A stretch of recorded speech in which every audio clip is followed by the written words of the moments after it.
Hey guys, how's it going? So today I'm going to be going over a Planetary Gear Set. It's it looks simple, but it's kind of complex. I mean, if you really think about it. So I'm going to kind of go over some of the parts with you. So right here we got our sun gear. Okay, put that down. Right here is our Planetary Gear Set. Okay, so you got 4 gears inside this set right here. Okay, so this is they call it all one gear. All right. So rotates around the sun, planets, okay, and this is our ring gear, right? You know, think about, I don't know, Saturn, something like that, right? So you got your ring here, okay? Now when you put all this together, it's your Planetary Gear Set, okay? So what I'm going to be going over a little bit with you is like how some of the gears come into play, what you need to hold, what your input and output is. Some of like the wares you're looking for is like if you look at like your sun gears and stuff like that, you'll see like chunks missing out of like the gears in here. Same thing with your Planetary Gear Sets. You know, you got bearings and stuff like that are in these you want to pay attention for. You know, you're looking for your basic wares, you know, dents, chunks missing, you know, bearings. You know, you can have a bunch of missing faults like dirty, you know, transmission fluid or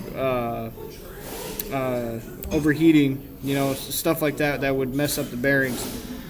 So what I'm going to do is I'm going to put this back together, and what I'll do is I'll show you a couple of like the input and output systems that we got.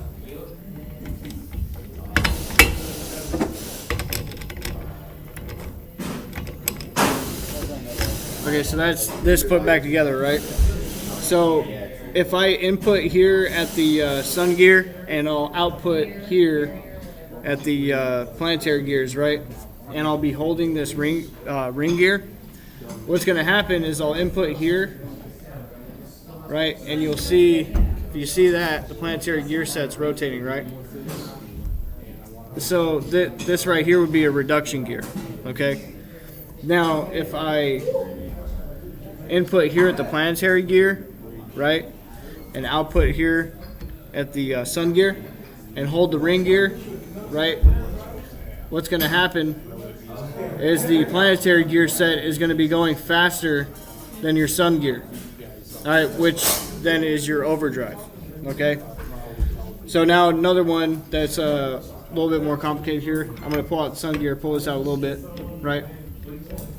So what I'm going to be doing is I'm going to be inputting on the ring gear and outputting on the sun gear, right? And I'm holding the Planetary Gear Set. Okay, let me get this back in here real quick. There we go. So input here, right?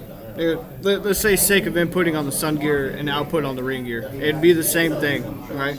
And holding the Planetary Gear Set. If I do that, I don't know if you guys see the ring gear, it's rotating right there. This would be your reverse gear. You know, if I rotate it the other way, same thing, okay? So that one's your reverse gear. Now, if I held 2 gears at the same time, all right, so if I held the sun gear and the ring gear, all right, that would be a 1-to-1 ratio, okay? So, like I said, it's a pretty simple, you know, concept here to get with, but there's a lot of, you know, complications behind it. You wouldn't really be taking one of these apart, you know, out in the field and stuff like that. You know, you'd probably just be replacing the whole transmission, right? That's pretty much it I got for y'all. So thanks for watching. Talk to y'all later.